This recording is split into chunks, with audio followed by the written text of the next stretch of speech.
দেশের বিভিন্ন সীমান্ত দিয়ে পুশিনের চেষ্টা অব্যাহত রেখেছে বিএসএফ। শুক্রবার লালমনিরহাট, নওগাঁ এবং পঞ্চগড় সীমান্ত দিয়ে ৬০ জনকে পুশিনের চেষ্টা করলে বিজিবি তাদের ফিরিয়ে দেয়। আজও মেহেরপুরের তেঁতুলবাড়ি সীমান্ত দিয়ে ৬ জনকে পুশিনের চেষ্টা চালায় ভারতের সীমান্তরক্ষী বাহিনী। দর্শক, সীমান্তের আরও খবর জানাতে চুয়াডাঙ্গা থেকে যোগ দিচ্ছেন সহকর্মী রেজাউল করিম লিটন।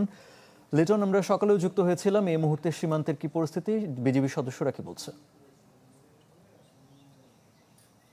আরিফিন, এই যে শান্ত সীমান্ত অশান্ত হয়ে উঠছে, বিশেষ করে ভারতের বিএসএফ এর তৎপরতা এবং পশ্চিমবঙ্গের যে নির্বাচন হলো, আপনি জানেন সে নির্বাচনে বিজেপি জয়লাভ করার পরে তাদের যে পুশিন অর্থাৎ ভারতীয়দের বাংলাদেশের দিকে ঠেলে দেওয়া, এই তৎপরতা কিন্তু বেড়ে গেছে।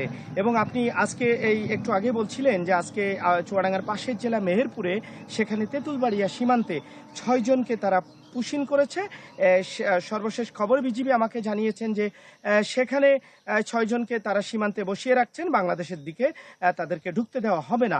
বিষয়টি আসলে খুবই দুঃখজনক। আরিফিন, আপনি জানেন যে সারা বিশ্বেই কোনো না কোনো দেশের নাগরিকরা সারা বিশ্বেই আছে এইভাবে।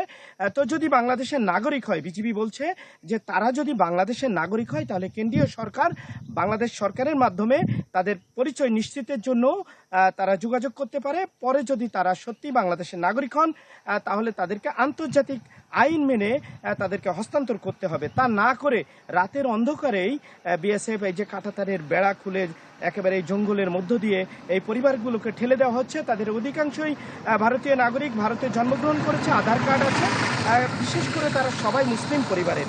তো এই অবস্থার বিজিবি সীমান্তে রাত দিন টহল করছে, এই অপতৎপরতা রুখতে, পুশিন রুখতে তারা রাত দিন পরিশ্রম করছে। আমি যে সীমান্তে আছি আপনাকে দেখাই। আপনি দেখছেন সামনে যে পিলারটি রয়েছে, বিজিবি কিন্তু সেখানে টহলে আছে এবং রাত দিন তারা সাইরেন বাজাচ্ছে সীমান্তে এবং তারা রাত দিন টহল করছেন।